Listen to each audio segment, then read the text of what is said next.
Estimados estudiantes, en esta presentación vamos a conversar respecto a la cicatrización de tejidos orales, producto luego de una exodoncia dental, en el marco de la Cátedra de Cirugía Bucal de la Universidad Austral de Chile. Mi nombre es Pedro Aravena, profesor auxiliar de la Facultad de Medicina y doctor en Ciencias Médicas. En esta presentación vamos a iniciar esta serie de exposiciones con el proceso inflamatorio agudo. El objetivo de esta presentación es describir el proceso inflamatorio agudo, describir a su vez las fases de la formación de un coágulo, describir las primeras fases de un proceso inflamatorio y finalmente discutir el rol de algunos medicamentos como son los antiinflamatorios esteroidales y no esteroidales en el proceso inflamatorio. Bien, cuando los dentistas realizan una exodoncia, es la abulsión del diente de su alveolo, inherentemente hacen un daño tisular, una ruptura de ligamentos, una ruptura de encía, ruptura de hueso, de fractura de tablas óseas, y todo eso conlleva en un proceso fisiológico la inflamación propiamente tal. Aquí tenemos un esquema que nos representa un poco lo que ocurre cuando hacemos una exodoncia, ¿ya? O un corte en un tejido blando en la encía. Tenemos, por ejemplo, en sus capas superficiales una encía, un epitelio tipo queratinizado. Luego tenemos un tejido conjuntivo. Más abajo tenemos ligamento periodontal. Y finalmente ya en su interior, más profundo, hueso alveolar, que va obviamente a ser alterado y dañado cuando hacemos esta noxa.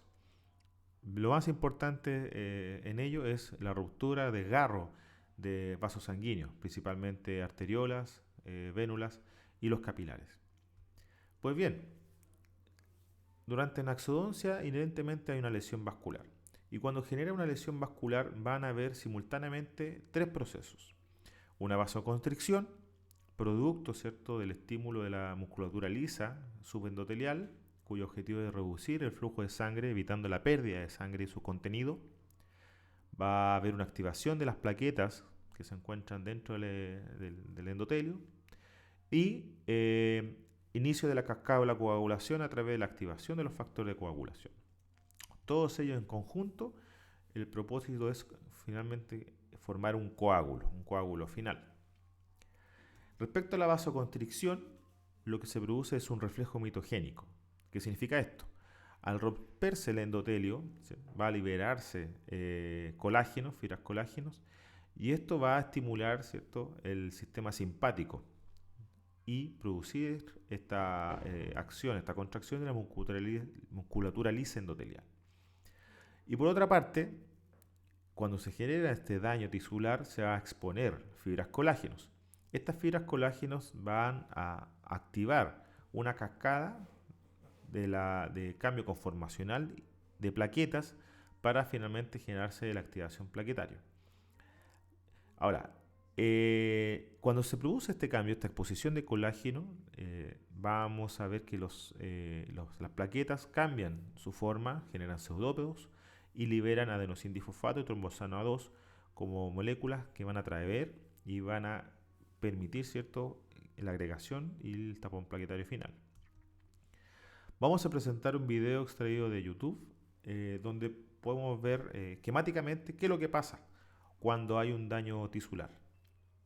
Bueno, aquí tenemos un endotelio que se expone, ¿cierto?, las fibras colágenos que están en el tejido subendotelial y este colágeno va a activar o va a recaptar, ¿cierto?, los factores von Willebrand en el medio. Este factor von Willebrand a su vez va a ser captado o percibido por receptores de la membrana de la plaqueta y eso va a generar justamente un cambio conformacional, formando pseudópodos de estas. A su vez, se liberan hacia el medio tromboxano A2 y adenosín difosfato, cuyo rol es justamente activar, ¿ya?, la agregación plaquetaria a través de la unión de proteínas que se encuentran en el medio.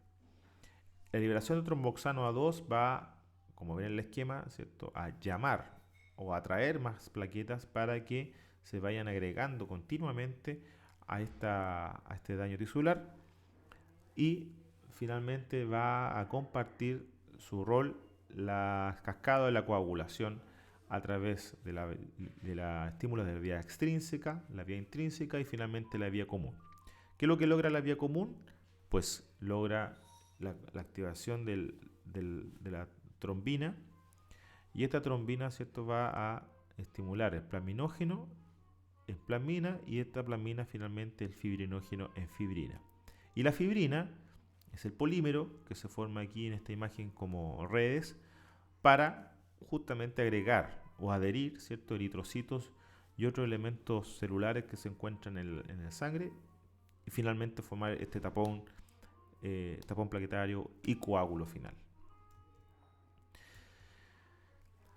Entonces, tenemos la agregación plaquetaria, tenemos, ¿cierto?, la vasoconstricción y no olvidar las vías, la cascada de la coagulación propiamente tal. Tenemos una vía intrínseca, producto del colágeno que se expone en el medio subendotelial, la activación del factor 12, el factor 11, etc.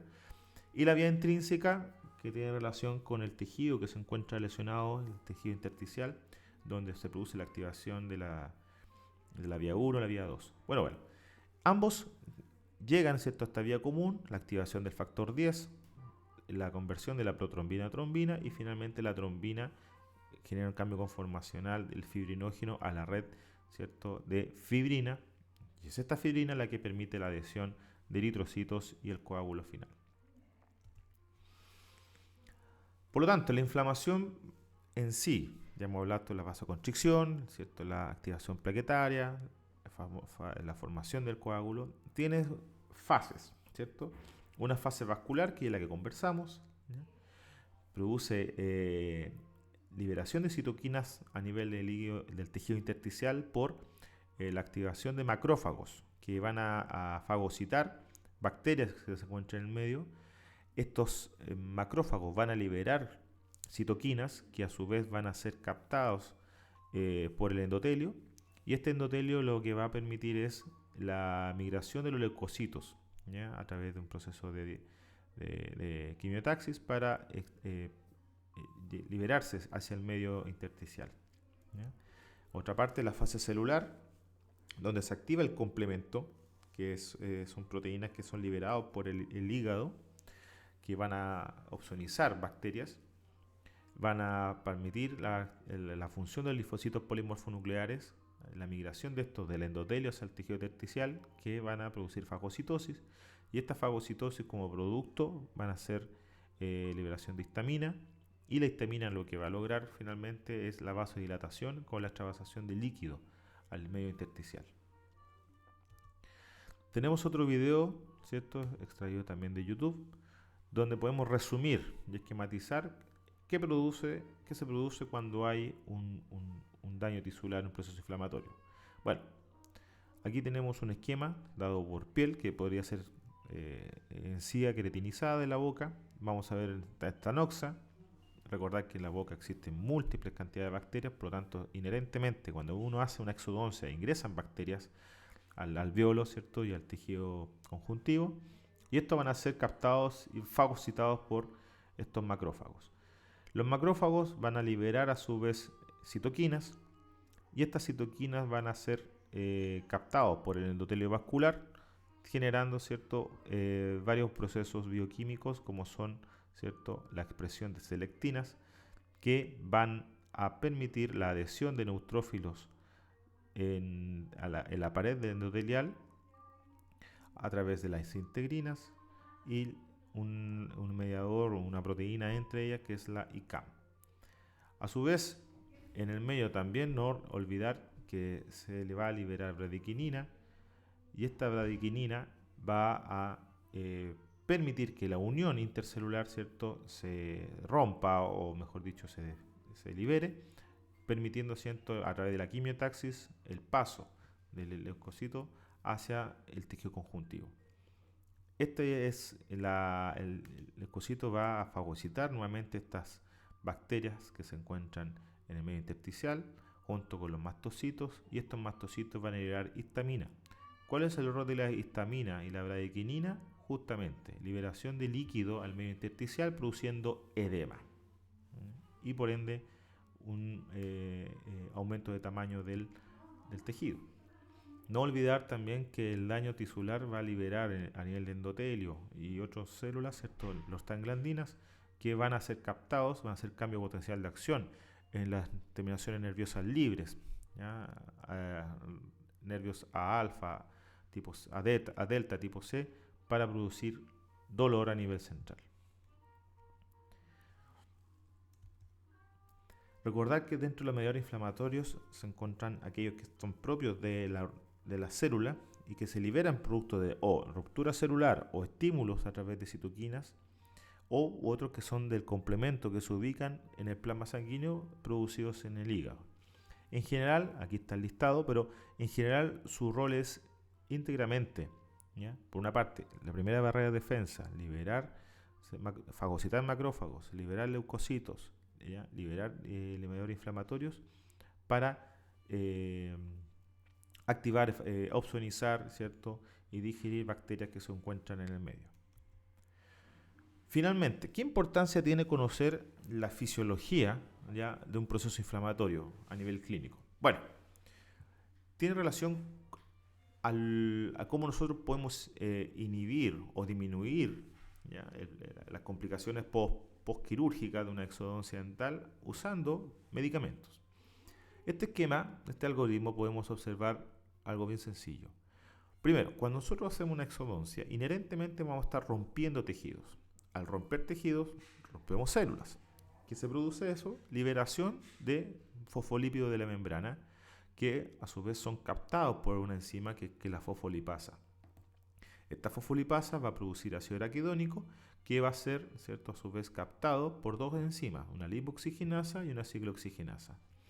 La ciclooxigenasa, la COX-1, COX-2, va a producir prostaglandinas y estas prostaglandinas son las responsables de generar mayor proceso inflamatorio. Va a producir vasodilatación, inhibir la agregación plaquetaria, etc. Clínicamente nosotros podemos inhibir esta gran cascada de inflamación, primero, inhibiendo la fosfolipasa. ¿Cómo?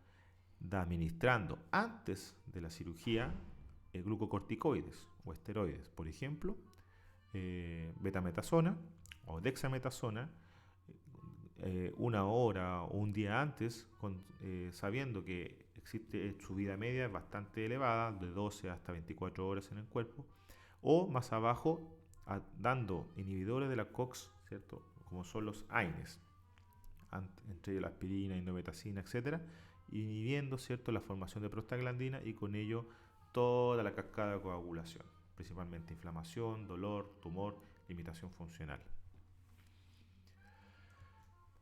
Finalmente, como todo trabajo, ¿cierto?, importante recordar y repasar estos contenidos, y para eso he presentado este cuestionario.